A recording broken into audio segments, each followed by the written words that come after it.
Bem, então uma boa tarde para todos nós. Que Jesus, o querido mestre e amigo de todos os momentos, nos abençoe a todos que aqui estamos nesta festa espiritual, que nós possamos nos manter nessa mesma sintonia, nessa vibração que nos foi aqui proporcionada por essa apresentação tão sublime, que nos faz entender o porquê a arte elevada sempre esteve tão conectada, tão associada à busca do divino e do transcendente.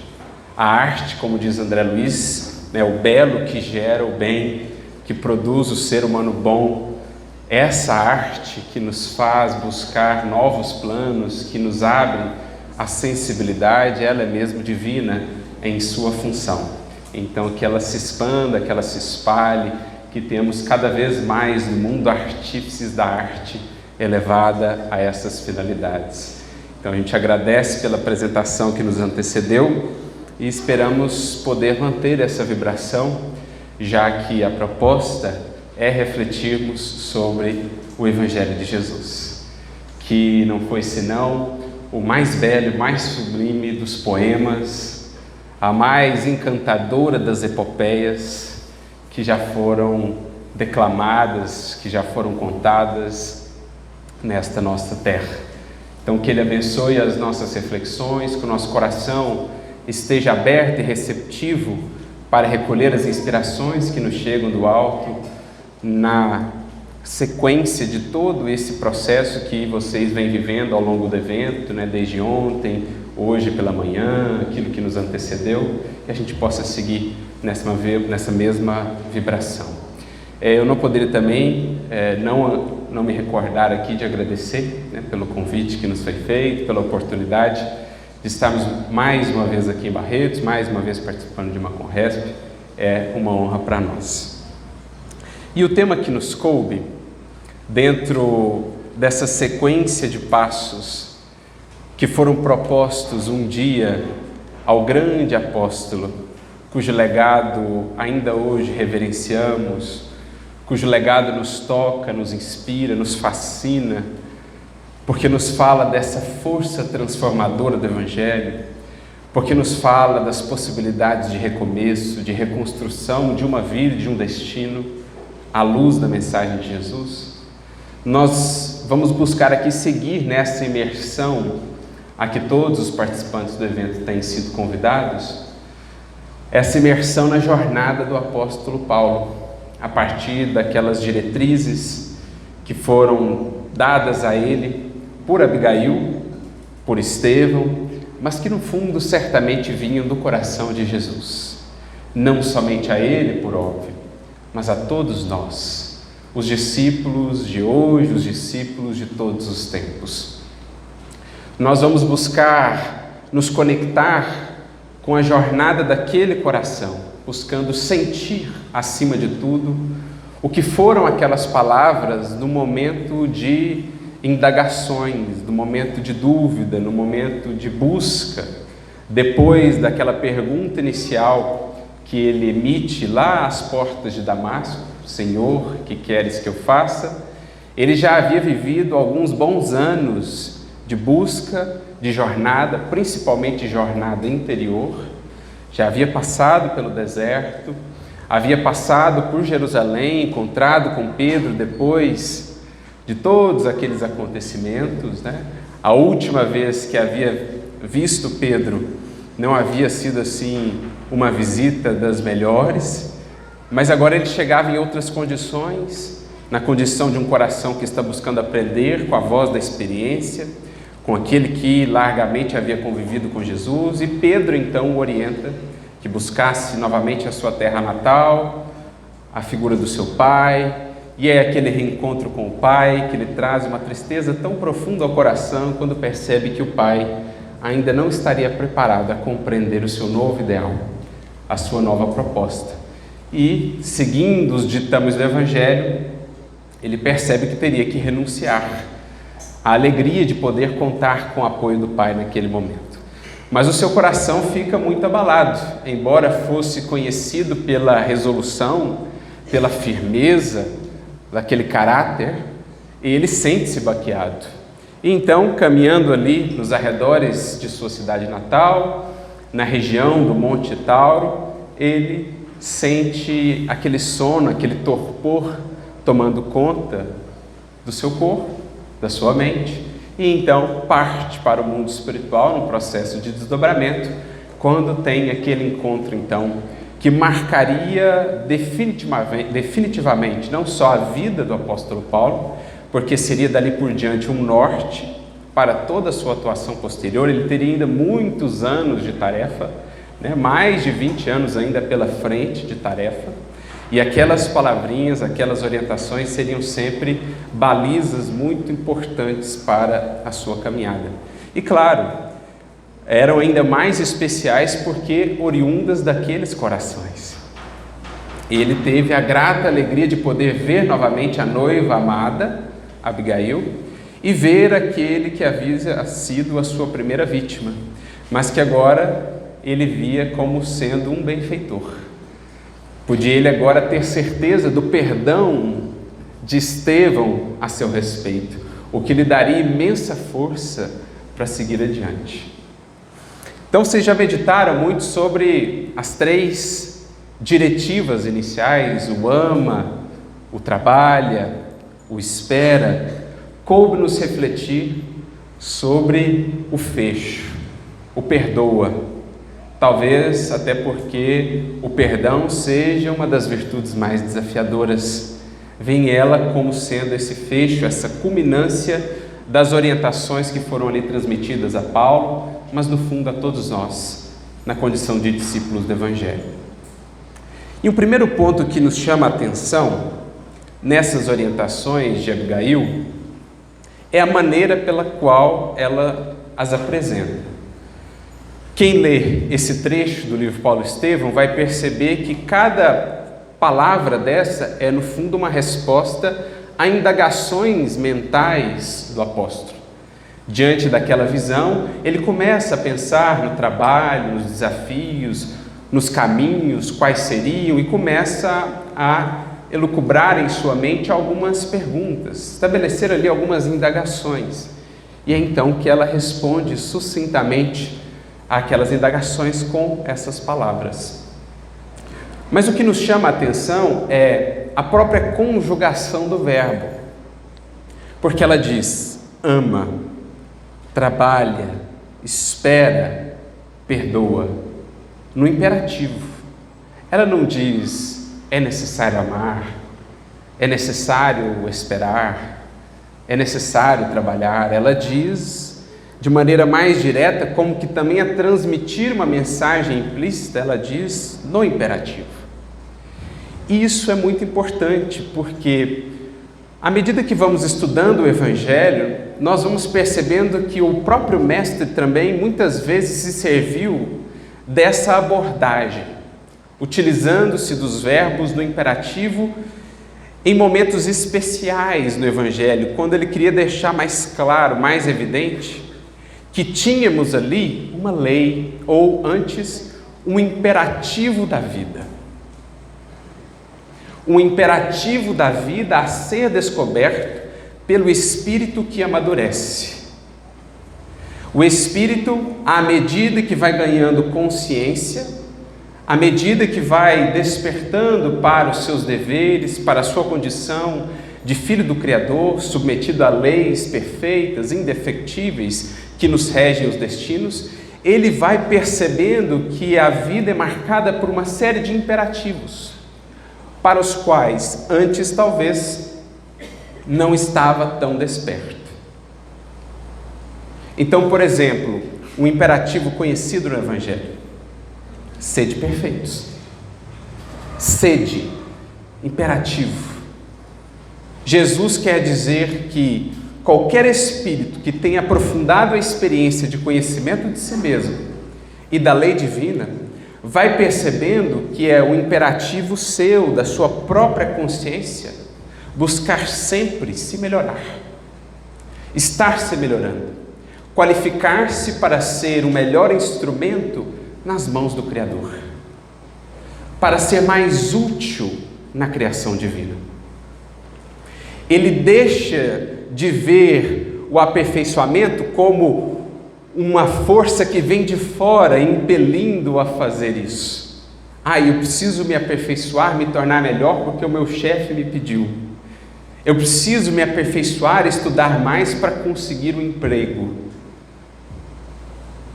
para assumir lá determinado cargo na tarefa espírita ou na casa espírita, no movimento federativo. Antes, talvez a criatura visse isso como sendo forças, chamamentos de fora, impelindo-a a isso. Mas à medida que amadurece, ela percebe que ela não precisaria desses elementos exteriores se já percebesse por si que esse é um imperativo que brota dentro dela mesma. Porque quanto mais ela avança, mais ela compreende a dimensão dos seus deveres, mais ela consegue saborear o que nos está reservado na medida em que galgarmos mais elevados degraus na criação, e mais ela quer se embeber disso, mais ela quer alcançar esses outros patamares. Então ela própria, sem que outros ou outras forças tenham que impeli-la a isso, ela própria busca agora se aperfeiçoar, a todo tempo, a cada dia, sem medir esforços.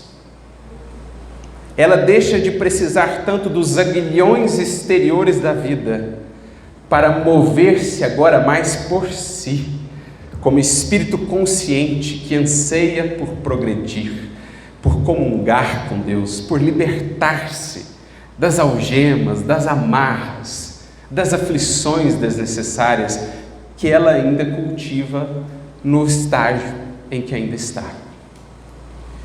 Então Jesus, em vários momentos do Evangelho, quis nos chamar a atenção para esses imperativos. Sede perfeitos, brilhe a vossa luz, convidando-nos a essa tomada de consciência, para que não sejamos mais apenas espíritos arrastados pela vida, aqueles cujo progresso vai sendo efetuado a duras penas, porque muito rebeldes, muito estacionários ou preguiçosos.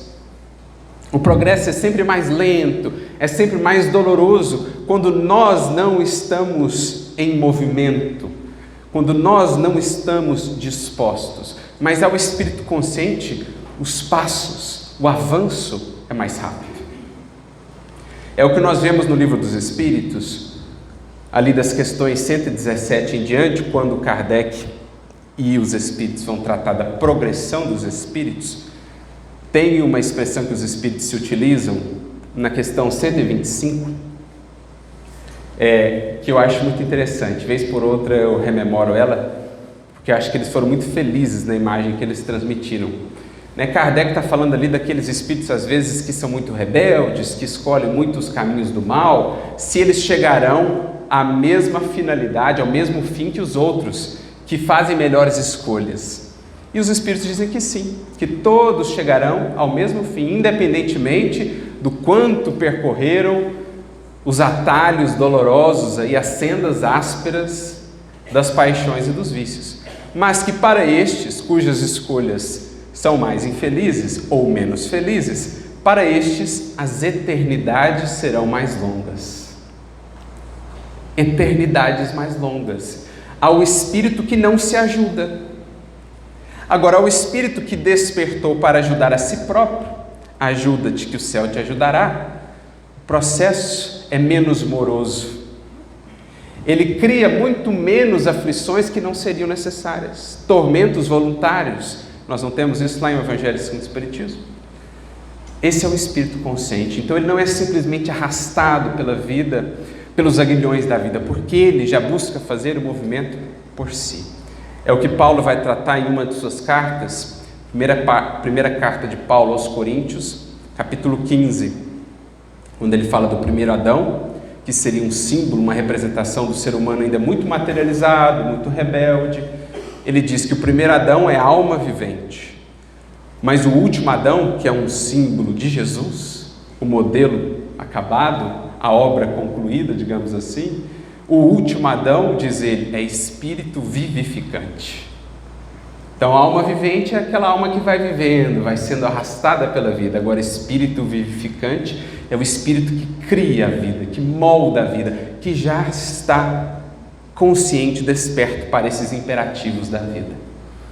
Então, Paulo aqui recebe essas orientações de Abigail nos mesmos moldes em que muitas vezes elas foram apresentadas pelo próprio mestre no Evangelho. O que seria para nós até mais um indicativo de que partiram do coração de Jesus, apresentando-nos esses outros imperativos. Olha, para você que está realmente mergulhando numa experiência mais profunda com o Evangelho, perceba que cada vez mais para você, amar será sentido e entendido como um imperativo. Trabalhar será sentido e entendido como um imperativo. Esperar, não esperar inerte, ocioso, esperar depois de ter agido, ou seja, ter paciência, saber o processo e o tempo das coisas, será cada vez mais entendido e sentido como um imperativo. E finalmente, perdoar também será cada vez mais sentido e entendido por nós como um imperativo da vida. A vida para funcionar, a evolução para funcionar em suas engrenagens, em seus mecanismos perfeitos, ela precisa desses imperativos, dentre eles o perdão operante. O perdão operando. Então, essa primeira visão sobre o verbo do imperativo, entendendo, portanto, o perdão como algo que está na base do funcionamento da vida, do mecanismo da evolução e da progressão dos seres, nos fez recordar de algumas mensagens de Emmanuel, em que ele vai trabalhar exatamente esse conceito acerca do perdão, uma visão, digamos, um pouco diferente do perdão daquela que geralmente temos. Nós temos, por exemplo, uma mensagem de Emmanuel no livro Mentores e Ceareiros, capítulo de número 3, chamada Perdão e Progresso, ou Progresso e Perdão, em que Emmanuel vai definir assim para nós, que o progresso na vida é a vitória do perdão. Já começa com uma frase assim interessantíssima. O progresso é, na vida, no fundo, a vitória do perdão.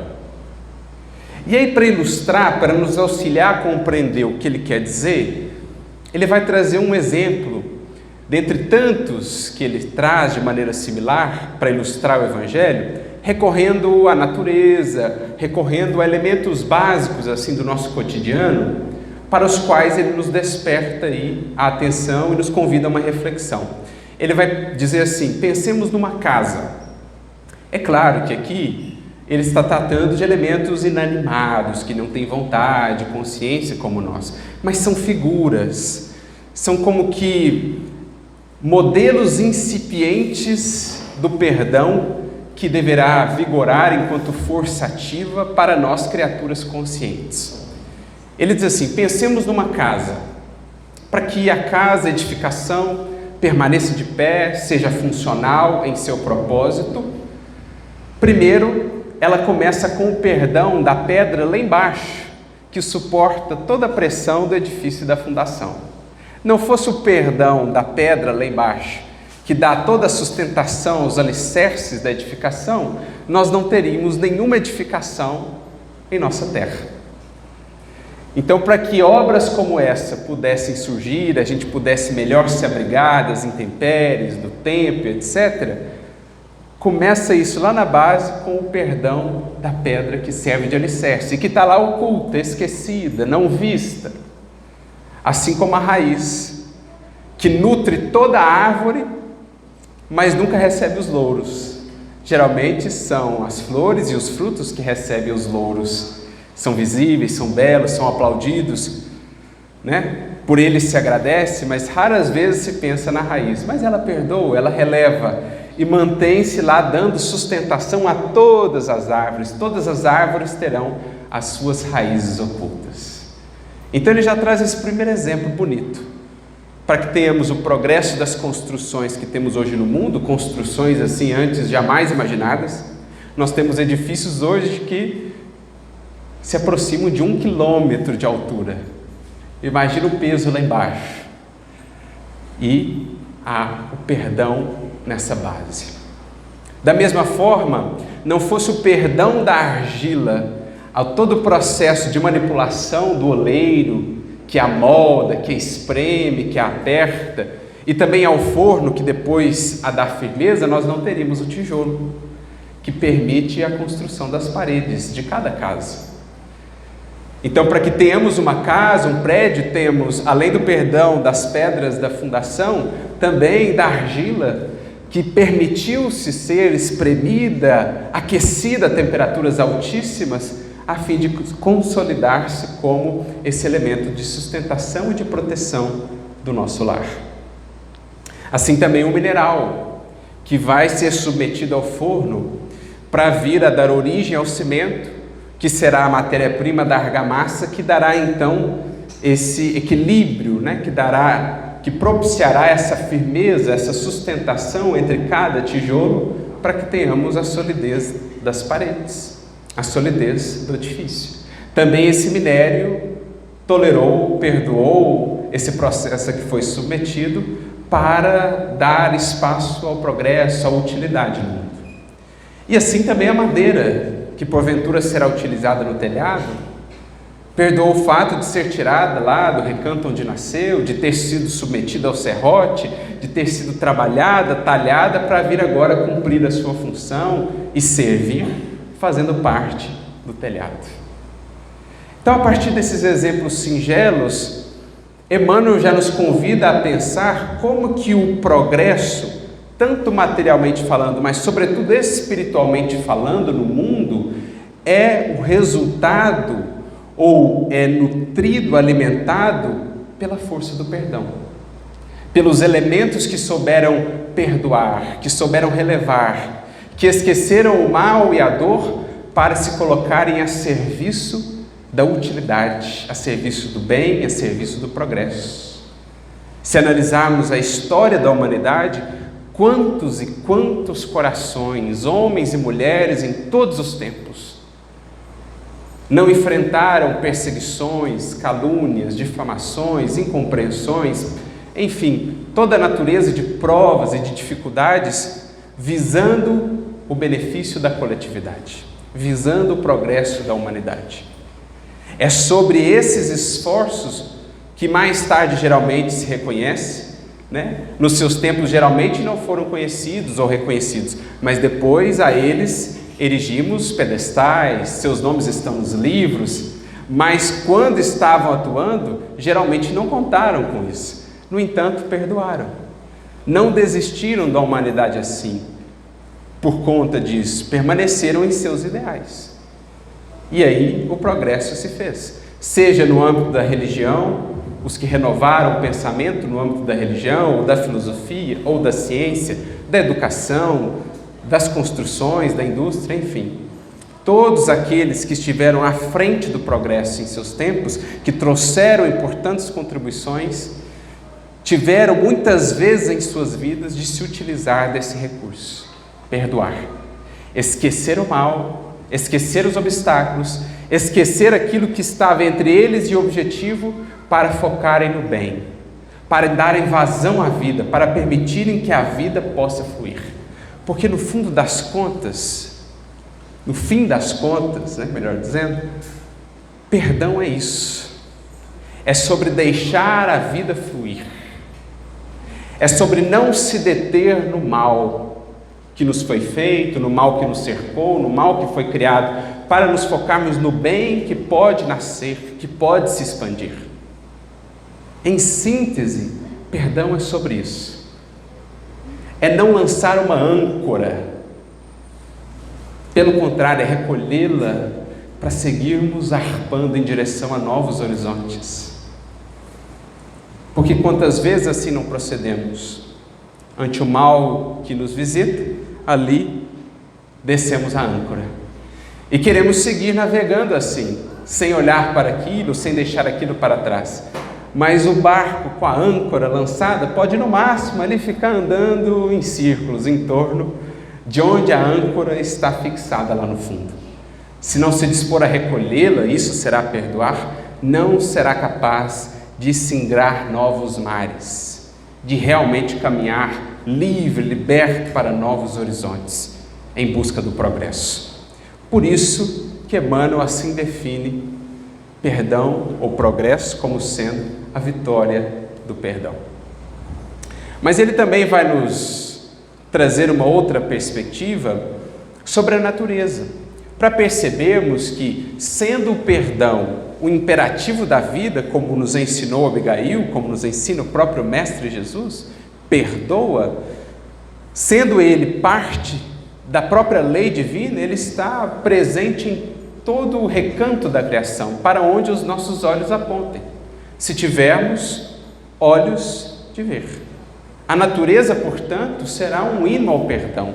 E se analisarmos mais detidamente vários elementos da natureza, veremos como esses elementos estão sempre nos induzindo a transformar mal em bem, a não nos deter no aspecto menos nobre, menos agradável, e a buscar extrair algo de bom daquilo, visando o progresso, visando a continuidade da vida.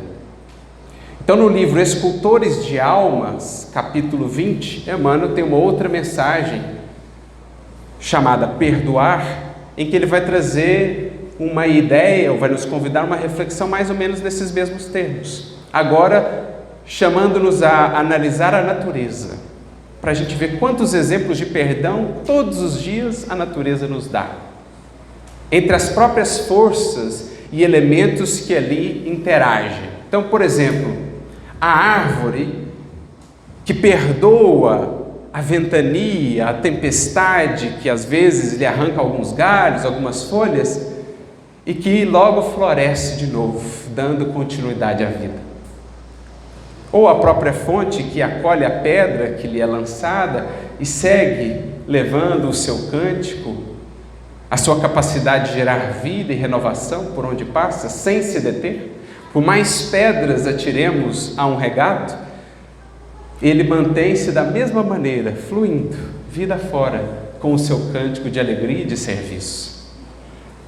O solo, que por vezes recebe o aporte do adubo nem sempre muito agradável, ao invés de se fechar aquilo, pelo contrário, sabe transformar o adubo, cujo cheiro não é dos melhores, nem mesmo a visão, consegue transformá-lo em fecundidade. Imaginemos se nós assim víssemos a nossa relação com os outros. Aquilo de menos nobre que o outro oferta a nós, através de uma palavra menos feliz, de uma postura de impaciência, digamos que isso é o adubo dele, algo que não é muito agradável, mas que chega até nós como uma oportunidade de sermos mais férteis ainda na lavoura do bem, oportunidade de sermos mais produtivos. Então o solo perdoa o adubo desagradável, convertendo-o em fertilidade. O grão que perdoa a mó que o esmaga, transformando-se depois em farinha alva, que virá um dia a ser pão. A uva que perdoa os pés que a maceram, convertendo-se no vinho, que tinha, especialmente naquela época, tantas utilidades. E assim outros tantos e tantos elementos que Emmanuel vai listando ali da natureza, que vão nos trazendo essa indicação. O perdão, meus amigos, está na base da vida, nos fundamentos da vida, porque ele diz respeito às relações. E as relações, elas sempre precisam, digamos assim, de um elemento de intermediação. Eu, como engenheiro, sempre gosto de usar essa imagem. Quando você pensa, por exemplo, numa máquina, num motor, em que você tem várias peças funcionando ali ao mesmo tempo, com movimento, com aquela dinâmica, peças de metal cujo atrito entre essas peças naturalmente poderia vir a destruir a própria máquina como um todo, mas qual a garantia, qual o recurso fundamental para que a máquina possa operar adequadamente, sem que esse atrito a destrua? Nós temos um elemento chamado lubrificante, que permite então que essas peças possam interagir entre si, no movimento, cumprindo a sua função, sem que o todo esteja prejudicado. Digamos, portanto, que o perdão é como que essa lubrificação da vida. No atual estágio em que estamos, criaturas ainda tão imperfeitas, com tantas limitações, é preciso que saibamos permear as nossas relações com essa lubrificação, para que assim a vida seja menos áspera, as convivências no âmbito do lar ou mesmo da casa espírita sejam mais agradáveis, mais palatáveis, e o todo possa funcionar adequadamente, sem que as pequeninas rusgas, os pequeninos atritos, as pequeninas quinas, ou arestas, não venham a prejudicar o funcionamento da microsociedade de uma família, da macrosociedade que estamos inseridos, ou da sociedade de uma casa espírita, por exemplo, sempre com essa lubrificação. O perdão, portanto, faz parte da vida. A natureza, todos os dias dele, nos lembra uma simples edificação como essa também. É preciso que tenhamos mais olhos de ver para perceber o perdão também sobre esse prisma, porque assim o compreendendo, mais fácil virá a ser quando formos chamados a praticá-lo. E todos os dias somos chamados a praticá-lo. Por isso até Jesus frisou a Pedro 70 vezes 7 vezes, como a dizer, você precisará utilizar-se desse recurso muito mais do que você imagina, porque é da vida, é da dinâmica da vida, em especial no estágio que agora estamos. Só que perdão, enquanto virtude, como toda virtude, pede construção, é processo. Não é algo que se chega a improvisar, algo que se obtém de improviso. É algo que a gente vai praticando aos poucos e que vai nos gabaritando a lidar com experiências mais desafiadoras. Não estaremos prontos para o perdão diante das grandes dores, das grandes dificuldades da vida, se não começarmos pelos aspectos mais singelos no que diz respeito ao desenvolvimento dessa força. Por isso eu me recordo de uma outra mensagem de Emmanuel, agora no livro Estude Viva, chamada Perdão e Nós, em que o Emmanuel, e essa foi uma mensagem que li recentemente, que me marcou muito, porque eu achei uma abordagem muito interessante, muito original do Emmanuel sobre o assunto, algo que geralmente não se fala em torno do perdão. Porque ele diz assim, geralmente a gente pensa em perdão quando se falam das grandes dores, das grandes ofensas, daquilo que é público, conhecido de todos, etc. Mas raras vezes nós pensamos no perdão enquanto um elemento assim mais cotidiano, voltado para as coisas mais singelas da vida, que seriam, em verdade, os primeiros e mais fundamentais treinos para o imperativo do perdão. Ele diz assim, é uma ciência essa, a de perdoar, tão imprescindível à vida, ao equilíbrio, quanto o próprio ar o é para a nossa vida física. Ele diz nessa mensagem, a ciência de perdoar é tão indispensável ao equilíbrio quanto o ar é imprescindível à vida. Só que essa ciência, na qual um dia estaremos gabaritados aos grandes testemunhos, como um Estevão deu diante de Saulo, naquele momento culminante, às vésperas de morrer, perdoando-o diante de Abigail, para a gente se graduar nessa ciência, a gente tem que soletrar as primeiras frases.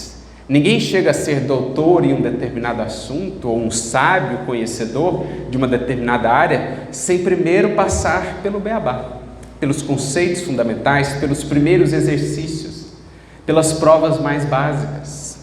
Assim também o perdão.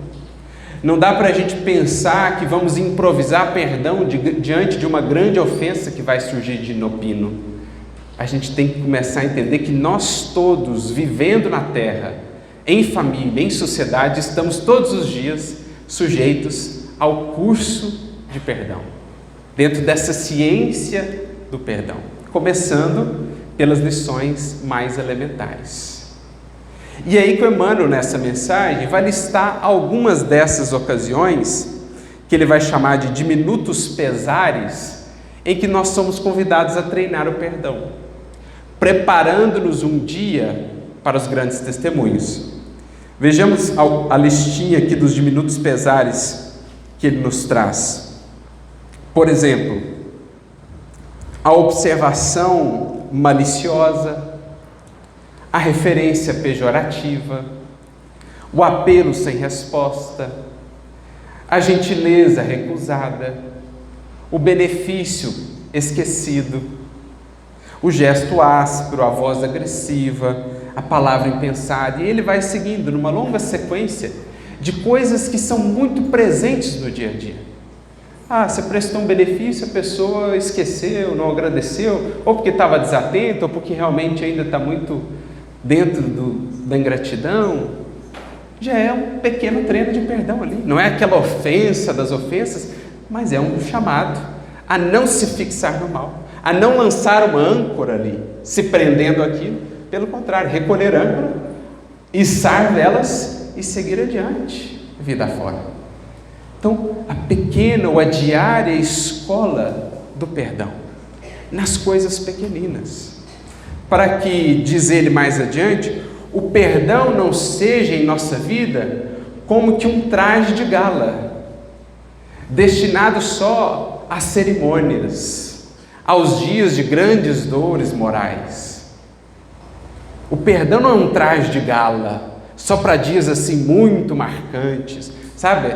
Aquele dia que você sofreu uma calúnia mesmo dolorosíssima, aí você vai vestir o traje de gala do perdão.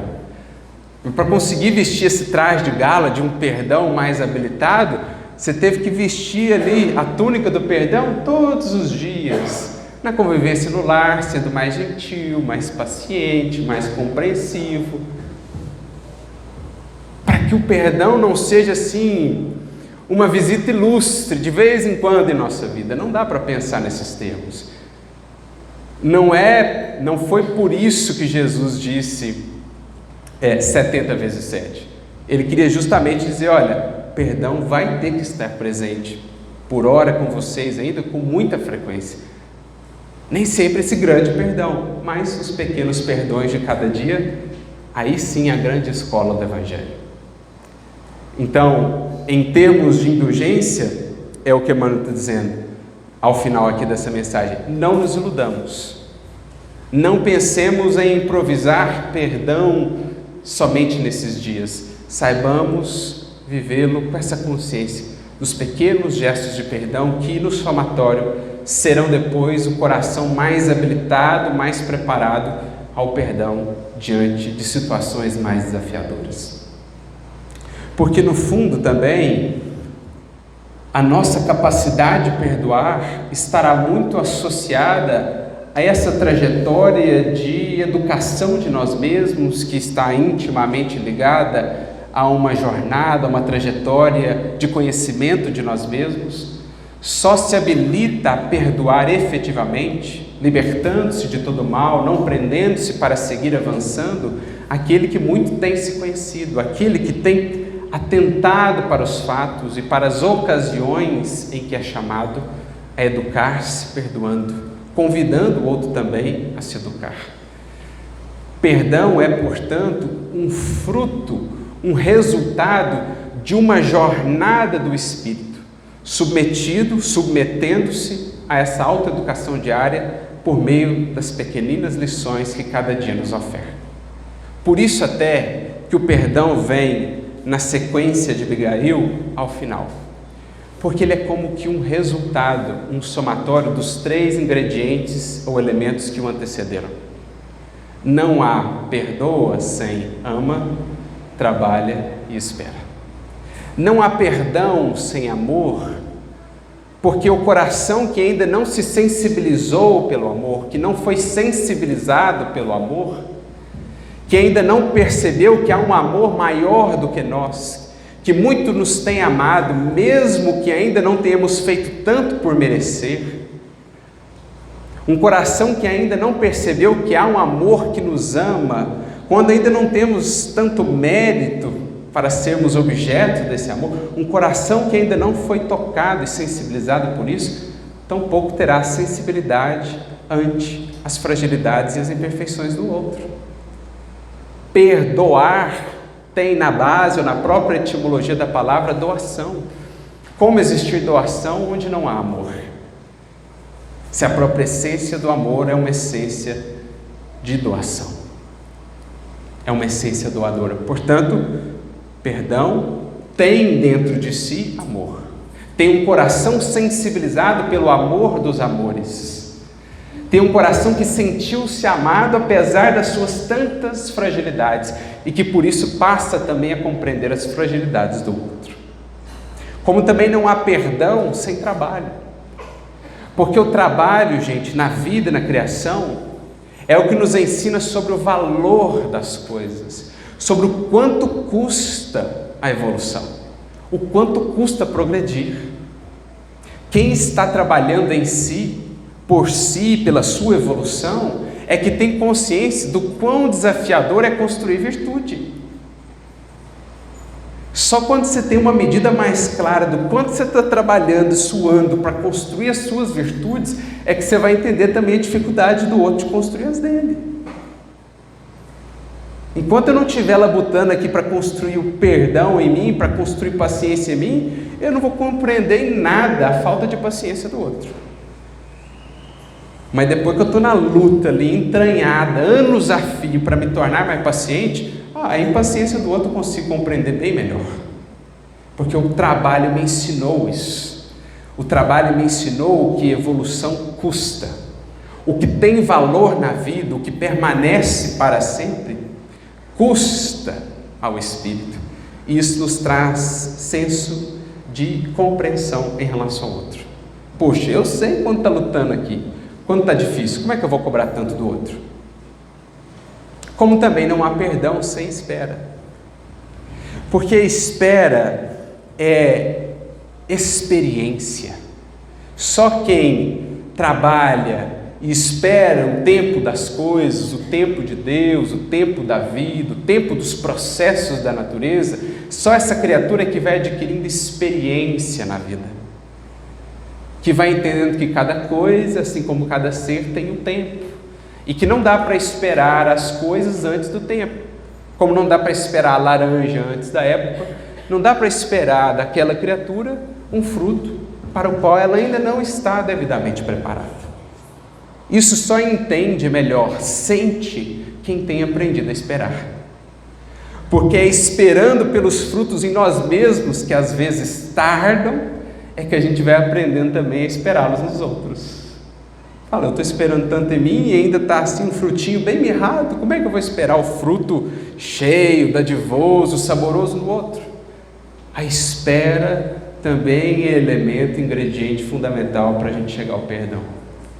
Então a gente nota a sabedoria de Abigail, refletindo a do próprio Cristo, em deixando o perdão para o final, como a dizer, olha, sem os 3 elementos anteriores, o perdão será sempre incompleto, quase que inviável, mas à medida em que estivermos trabalhando os 3 elementos anteriores, o perdão vai surgindo como consequência, como fruto, como resultado natural de quem ama, de quem trabalha e de quem tem aprendido a esperar.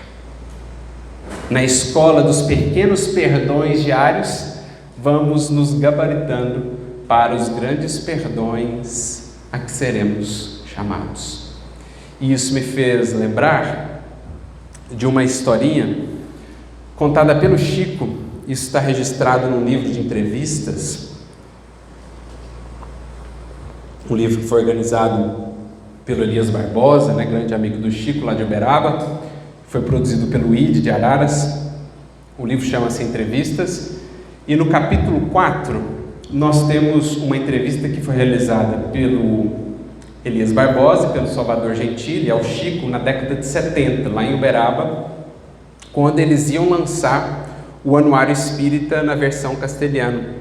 Eles foram lá falar com o Chico do projeto e tal, fizeram algumas perguntas para ele, e aí ao final, a última pergunta, o Elias diz assim para o Chico: Chico, nesses mais de 40 anos seu já de mediunidade, década de 70, já tinha mais de 40 anos de mediunidade, qual uma história assim que te marcou muito profundamente? uma história que ficou gravada no seu coração. E aí o Chico então conta uma história que se deu ainda em Pedro Leopoldo. Nos arredores de Pedro Leopoldo, conta ele que certa feita ele foi chamado por uma amiga, Dona Joaninha Fernandes, se não me falha a memória, para visitar uma viúva que havia perdido recentemente o seu filho, que havia sido assassinado, né? Voltando ela para casa um dia, encontrou lá o corpo do filho e o assassino não foi encontrado, acabou se evadindo e tudo mais, e ela estava então entristecida, né, enlutada, e como a condição estava se agravando, essa amiga então em comum chamou o Chico para fazer o evangelho, o culto do evangelho no lar, na casa dessa pessoa. E ali eles foram então, chegaram, foram recebidos por ela, iam começar o evangelho, iam fazer a leitura, né? O Chico tinha aberto no dia a mensagem do Evangelho segundo o Espiritismo, perdão das ofensas. Só que nesse momento, na hora que ele ia iniciar a leitura, alguém bate à porta. Ela vai, abre a porta e se tratava de um andarilho, né? Assim, mendigo, que solicitava ali um agasalho, um prato de comida. Então ela, para não atrasar o culto, pede que ele entre, que ele fique ali esperando por um tempo, que eles iam fazer o culto, depois ela iria providenciar a comida e o agasalho para ele. E o Chico então procede à leitura desse item 14 do capítulo 10 do Evangelho segundo o Espiritismo, sobre as ofensas, né? E aí, naturalmente, por conta do que ela estava vivendo, um dos participantes ali do culto perguntou a ela como que estava o coração dela, se ela havia perdoado o indivíduo que havia feito aquilo com o seu filho. E então ela comenta e tal, e diz: olha, o Evangelho pelo menos nos orienta a perdoar, diz ela.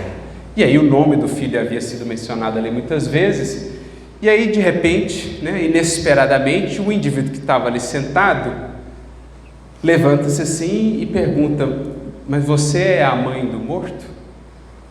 E então ela confirma, né, diz que sim, e ele então, depois da leitura da mensagem, das reflexões, cai de joelhos aos seus pés, dizendo ser ele o assassino do seu filho, e que estava ali passando, né, mais uma vez e clamando a ela por perdão. Essa mulher então, diante do assassino do seu filho, volta-se a ele e diz: ô meu filho, não peça perdão a mim, que sou uma pobre pecadora. Vamos nós dois juntos pedir a Deus que nos perdoe a todos.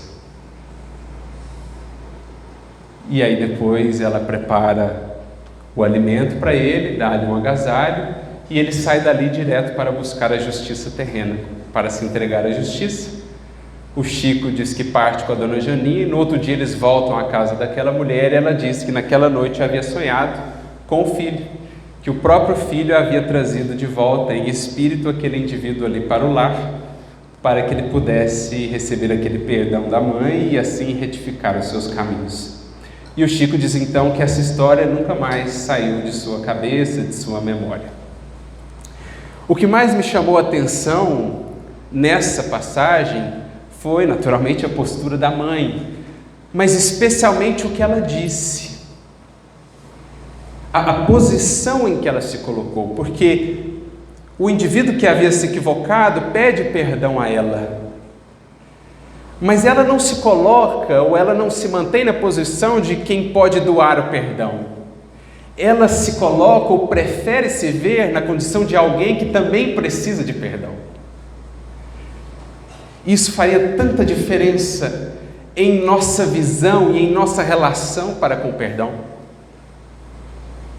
Se nós, ao invés de ficássemos nessa posição em que às vezes queremos estar, porque ela de algum modo até nos incha um pouco a vaidade ou o orgulho de quem pode doar o perdão, como a dizer assim: o seu destino está nas minhas mãos, eu que posso decidir se o perdão, se eu te dou ou se eu não te dou.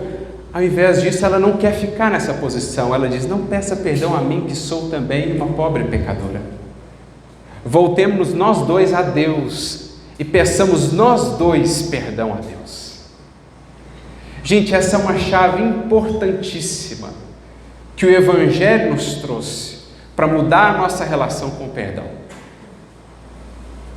Existe uma parábola no Evangelho, capítulo 18, chamada Parábola do Credor Incompassivo. Creio que a maioria que conhece, e não por acaso, ela é contada por Jesus logo depois da passagem dos 70 vezes 7, quando Simão Pedro indaga sobre quantas vezes perdoar.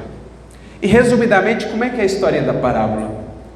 Tem um indivíduo que devia 10.000 talentos ao Senhor, a um rei. E ele naturalmente não tinha condições de pagar 10.000 talentos. Gente, 10.000 talentos para a época era uma fortuna assim incomensurável. Era ouro mais ouro que não dá para imaginar. Ele chega, não tem condições de pagar, então ele apela à clemência do Senhor. E o Senhor clemente o perdoa. Saindo dali, no entanto, ele vê um indivíduo que o devia 100 dinheiros, algo insignificante diante do montante que ele devia. Qual que é a postura que ele adota? A clemência que ele havia acabado de receber? Não, o oposto. A inclemência, a dureza. Paga-me o que me deve. Será que a gente conseguiu conectar a mensagem da parábola com tudo isso que a gente viu até aqui agora? Quando você está dentro de si, olhando para as suas imperfeições, diante do Senhor, diante da consciência, você percebe que você deve 10.000 talentos. Você percebe que o buraco é mais embaixo, que a gente tem que contar muito mesmo com a paciência, com a clemência do alto, que não fosse o perdão e a misericórdia de cima, nós não teríamos condições de seguir. Mas se a gente se desconecta dessa reflexão, que é o indivíduo saindo da presença do rei, assim que a gente esquece disso, a gente vê o outro que nos ofende, e aí cria, digamos assim, um débito de 100 dinheiros conosco, e a gente esquece completamente da nossa real condição, e adotamos a postura de intransigência, de inflexibilidade plena e total com a criatura. Percebe o que essa mãe fez? Ela não se esqueceu que ela, perante o Senhor, também era uma devedora. E isso foi que deu a ela mais condições e recursos de olhar para o irmão como um necessitado. Isso que facilitou para ela o perdão ofertado àquele coração, porque ela não perdeu de vista que ela conta todos os dias com a clemência do Senhor, com o perdão do alto, a misericórdia divina. É isso o que não nos permite, é isso que nos ajuda, melhor dizendo, a não nos esquecermos de que o perdão é o imperativo da vida, porque dele nós temos absoluta necessidade. É o que Paulo soube compreender muito bem, seguindo essa orientação de Abigail ao longo de toda a sua vida. Ele nunca se deixou prender, se fixar por todo o mal que o cercou, nas tantas perseguições que sofreu, nas tantas resistências. Por quê? Porque o perdão foi por ele realmente sentido como uma necessidade, porque ele se via necessitado, porque ele se via o primeiro objeto de tamanha misericórdia. Um dia Lucas, vendo quando Paulo se despedia de uma vez por todas ali de Israel para dirigir-se a Roma na condição de prisioneiro, vem aquela multidão para glorificar a Paulo, agradecer e tal, e Lucas vê tudo aquilo e fala: meu Deus, como esse homem foi amado, como ele foi querido, anciães, mulheres, pessoas de todas as partes. E aí Lucas fala assim: eu nunca vi algo tão emocionante, eu vou escrever para a posteridade como você foi amado. E aí Paulo fala assim: não fale sobre virtudes que eu não tenho, Lucas. Pelo contrário, fale sobre todos os erros que cometemos, para que as pessoas no futuro tenham uma ideia do tamanho da misericórdia do alto. E aí ele tem uma frase que eu acho muito bonita, e que muito nos auxilia a tornar o perdão algo mais fluido em nós. Ele diz assim: o Senhor nos dá a misericórdia para que a justiça se cumpra. O que nós estamos recebendo agora, gente, não é por mérito. A possibilidade de servir, de atuar, a saúde que temos, os recursos, ainda não é por mérito. Nós recebemos da misericórdia, para que pelo trabalho a justiça se cumpra e um dia venhamos a ter mérito. Mas por ora, Ele nos dá do alto por antecipação, por crédito. Que é a história lá do rei, ó, você tem 10 mil, mas eu vou esquecer essa dívida para você seguir operando, e aos poucos você vai construindo a sua fortuna, não material, mas a sua fortuna real em valores do Espírito. Então aqui, a nosso ver, está um dos principais elementos ou compreensões para que o perdão deixe de ser assim em nossa vida um passo tão difícil, um movimento tão desafiador. Se eu ficar excessivamente detido nas imperfeições do outro, o perdão parecerá quase impossível. Mas se eu não perder jamais de vista as minhas imperfeições e o quanto a misericórdia é para mim necessidade, o quanto eu também sou necessitado de perdão, então o perdão para com o outro será muito mais palpável, estará muito mais ao alcance. E eu achei bonito porque foi o que a sabedoria daquela mãe revelou naquele gesto. Não peça perdão a mim, meu filho. Não sou eu, na verdade. Eu também sou necessitada de perdão. Então nós dois aqui nos unamos e peçamos nós dois perdão a Deus. E aí a grandeza daquele coração de mãe, que não só pôde certamente sentir a alegria do filho no mundo espiritual, que havia ocasionado aquele encontro, como também pôde ter a alegria de retificar o caminho de uma outra alma, que lá ia perdida. Então, o Evangelho vai nos conduzindo a entender o perdão mais ou menos por essas vias. Como foi dito aqui, é um processo. Lições diárias, pequeninas, não nos faltarão, não nos tem faltado, como tenho certeza todos saberão aí analisar em suas vidas. Mas que não percamos de vista isso, o perdão como um processo em que começamos por esses pequeninos processos de deixar fluir, de relevar, a fim de que estejamos mais tarde, ou quando julgar o Senhor necessário, habilitados a trajar um traje de gala para as ocasiões mais específicas em que seremos chamados a testemunhar o perdão em suas mais elevadas dimensões. Que possamos perceber o perdão como convite da vida que nos cerca todos os dias. O perdão da árvore, o perdão do solo, o perdão da pedra que aqui foi mencionado, e que tudo isso vá consolidando em nós essa certeza de que estamos cercados de lembretes diários para que não percamos de vista o convite a essa construção.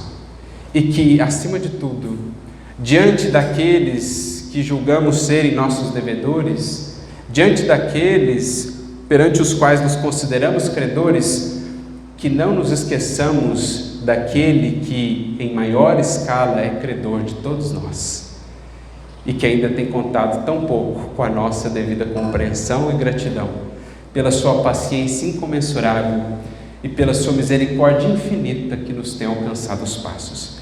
Se assim nos vermos, não só na condição daquele que pode ofertar o perdão, mas principalmente na condição de quem também precisa de perdão, o perdão certamente em nossa vida se fará mais leve, se fará mais fácil, porque se fará mais necessário e mais compreensível. Que o Senhor, portanto, a todos nós nos abençoe e nos fortaleça, que o seu exemplo máximo na cruz seja para nós uma lembrança perene desse amor que muito tem relevado, que tanto tem nos dado sem nada esperar. Assim teremos muito menos a cobrar e a esperar dos outros, e muito menos estaremos ofendidos ou presos às amarras e às algemas do mal que porventura surjam ao nosso redor. Lembremos-nos das palavras inolvidáveis daquele que não tinha nada a retificar enquanto nós temos ainda muito a liquidar perante a lei. Pai, perdoa-os, porque ainda não sabem o que fazem. Que possamos todos nós perdoar. Jesus nos abençoe, a todos muita luz e muita paz.